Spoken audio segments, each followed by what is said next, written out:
Bienvenidos de vuelta a Charlando con TM. Yo soy Tobar. Y yo soy Moisés. Como saben, esta es la segunda parte de nuestra trilogía. El segundo video. Lo importante, donde hay cremita, donde hay jugo que exprimir.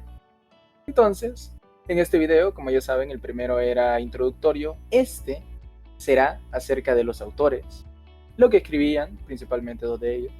Luego, por qué lo escribían, la censura que tuvieron y la importancia de lo que escribieron. Bueno, ¿te parece si empezamos hablando un poquito de los autores? Dar un poquito de información. Me parece bien, entonces vamos empezando ya. Primer autor. Yo empezaré con Rigoberto Góngora, la verdad, un autor bastante curioso, poeta y escritor. Desde muy joven fue parte de la FPL, las Fuerzas Populares de Liberación Farabundo Martí, que fueran de las que formaron parte del futuro FMLN, con lo cual ya podemos ver aquí una orientación política bastante clara. Era conocido como el Chele, y pues algo destacable de su trayectoria sería que fundó el grupo Las Cebollas Púrpuras, un nombre peculiar, con lo menos, y integrado por escritores que vamos a mencionar aquí más adelante, varios de ellos, con lo cual son escritores de relativo buen nivel para esta época. Y pues los escritos de todos ellos estaban basados fundamentalmente en injusticia, represión, despertar social, ambiente familiar y vicios sociales, con altos matices en denunciar al gobierno. Recordemos aquí que Góngora tenía preferencia por lo que sería la guerrilla, con lo cual se denota ya un poco de denuncia crítica e incluso ataque a lo que sería el gobierno. En cuanto a su muerte, murió pues en 1981 de una forma bastante lamentable, ya que fue al campo de batalla y murió de forma trágica por una mina. Murió en acción, podríamos decir. Efectivamente. Y sabes que hablando de gente que está relacionada con cierta parte, ¿verdad? Podríamos hablar también de Lila Milagro Ramírez, quien fue poeta, ensayista y, ojo, reconocida guerrillera. Es decir, se reconoce más porque fue guerrillera y no porque fue poeta y ensayista. Imagínatelo. Bueno, la verdad es que ella estuvo involucrada en el Ejército Revolucionario del Pueblo, en su tiempo ERP, donde forjó una estrecha amistad con Roque Dalton, pero, sin embargo, al final de su vida fue capturada y torturada por la Guardia Nacional en 1976. Y mira bien, fíjate, 3 años fue torturada, ya que la asesinaron hasta 1979. Solo imagínate el sufrimiento. Desde luego, como pueden ver, estos autores generalmente tienen finales trágicos, ya que lo que buscaban era encallar sus pensamientos. Y también podemos mencionar a Edgar Mauricio Vallejo Marroquín, que hay que tener mucho cuidado, porque se puede confundir con el otro Mauricio Vallejo, que es Mauricio Vallejo Márquez, el cual sigue vivo y actualmente funge como editor de la revista Observador Juvenil. Sin embargo, ese es tema aparte, y continuamos con Vallejo Marroquín, quien fue bastante influenciado por el gran y magnífico escritor salvadoreño Salarrué. Por lo tanto, Vallejo desde pequeño amaba la literatura y además era conocido a su poca edad, ojo, él era bastante pequeño, la verdad, y publicaba, imagínate, publicaba cada semana en periódicos y revistas nacionales e internacionales, como por ejemplo la revista Dominical, que era parte de la prensa gráfica, y la prensa literaria centroamericana. Imagínate, o sea, qué talento tiene que tener ese niño para publicar cada semana. Increíble, ¿no? Bueno, joven, claro. Desde luego, estos autores eran talentosos y en parte su gran talento era por lo que querían callarlos, ¿no? Porque al final tanto talento y un pensamiento que al final podía ser tachado de ofensivo para según qué ideologías, al final eso fue lo que hizo que estos autores fueran tan oprimidos, tan olvidados. Exactamente, o sea, imagínate que tienen un buen nivel, o sea, producir cada semana, increíble, ¿no? Sin embargo, el pobre Vallejo Marroquín fue secuestrado el 4 de julio de 1981 y luego fue torturado y asesinado. Que conste, sus restos no se han encontrado en ninguna parte a día de hoy. Y, claro, por lo que sucedió, luego de que murió y lo torturaron y tal, algunas de sus obras y su nombre fueron silenciados. Desde luego, un final bastante trágico para otro de nuestros autores muy talentosos. Debo recalcar que, claro, este talento se demostraba porque, así como mencionamos al inicio, era parte del grupo La Cebolla Púrpura, que fue fundado por Rigoberto Góngora.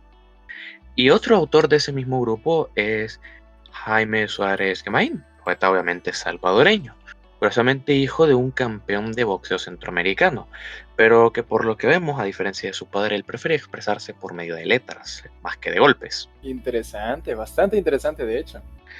Sí, desde luego de lo más curioso. ¿Y qué destacar de él? Pues que obviamente perteneció al grupo La Cebolla Púrpura y trabajó como jefe de redacción del periódico La Crónica. Y incursionó en parte en el teatro, aunque no es muy recordado por eso, aunque de hecho no muchos de estos autores son recordados a día de hoy.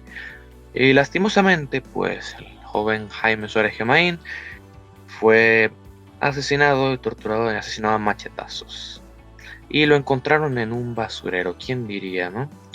Que terminaría con la basura una mente brillante. Pero, o sea, imagínate, vamos, desgarrador y violenta, sin lugar a dudas. Desde luego, aquí podemos destacar la brutalidad de cómo era la guerra, la época de la guerra. Podríamos decir de lo desesperado que estaban por silenciar a estas personas, por censurarlos. Concuerdo totalmente contigo. Era pura desesperación. Bueno, y de hecho, Jaime Suárez tenía un gran amigo que formó parte del colectivo editorial de la revista literaria La Pájara Pinta, la cual, bueno, un breve resumen, era una revista que servía para que los escritores plasmaran su frustración hacia el orden conservador salvadoreño. Y además incitaba a la revolución, claro. Este personaje del que te hablo es nada más y nada menos que Nelson Brizuela. ¿Te suena o no? Más o menos. Hombre, desde luego que me va a sonar, porque así como otros autores que hemos mencionado, era parte del mismo grupo La Cebolla Púrpura, el grupo fundado por Góngora. Claro que sí. Bueno, entonces, cuando murió Jaime Suárez, Brizuela tuvo un golpe emocional, una caída emocional, tuvo bastantes problemas emocionales y para empeorar su estado de ánimo es exiliado del país hacia Managua, a Nicaragua. Va, venga, agarre sus cositas, se me va porque ya no queremos aquí su talento. En verdad, obviamente es por silenciarlo, ¿no? Para que no pueda seguir dando, vamos, las ideas estas revolucionarias que le estaba transmitiendo. Entonces, él vivió como un pobre bohemio y murió en un accidente cayendo de un autobús el 7 de agosto de 1990. Trágico, sin lugar a dudas. Pues prácticamente todos los autores de esta lista, por lo que estamos comentando. A fin de cuentas, el mero hecho de que quieran callarlos, algunos con más razón que a otros, la verdad. Porque hablando de autores que tenían más razón quizá para ser callados, quisiera abordar a Alfonso Hernández, un autor que para mí, mi gusto personal, un autor demasiado interesante. No es qué decir, nació en San Vicente y de toda su obra podemos ver influencias hacia lo que sería el FMLN, y de hecho formó parte del FMLN de forma directa, estuvo en las líneas también, fue miembro del grupo literario de la Mazacuata, y con respecto a sus obras, tiene varias obras bastante curiosas, y en varias de ellas, por poner un ejemplo, Poesía en Armas, así incluso menciona lo que sería, como él lo llama, los gloriosos combates del proletariado, con lo cual podemos ver perfectamente su orientación política. Cabe decir que, bueno, él mismo en sus propias obras da a entender que él escribía por las ideas que compartía, al final las ideas que lo hicieron ser parte del FMLN, e interactuar con muchos autores que también compartían dichas ideas, y de hecho hace referencias a más de algún autor en alguna de sus obras. Por ejemplo, en Hoy creo en la posibilidad de amarte así clandestinamente, habla de la magia de los cuentos de Salarre, con lo cual podemos ver que era alguien que estaba familiarizado con lo que era la literatura salvadoreña, pero que se podría decir que distorsionó un poco eso, queriendo llevar más a las ideas socialistas. Y obviamente esas mismas ideas hizo que fuera silenciado por culpa de militares del gobierno. Fue herido, torturado y decapitado, con lo cual tuvo un final trágico, para algunos justificado, para otros no. Es un poco más razón de debate. Sin embargo, la realidad es que sobre todo fue brutal. Es decir, algo que no te esperas, ¿no? O sea, vamos, por andar escribiendo, que te traten así. Como mencioné en el video anterior, ¿no? Enfocarse en creer tanto en tu idea que todo lo demás te parezca falso. Bueno, ¿sabes? Y también es interesante porque yo te quería mencionar una autora que en verdad es, para mi gusto, una de las mejores, en realidad.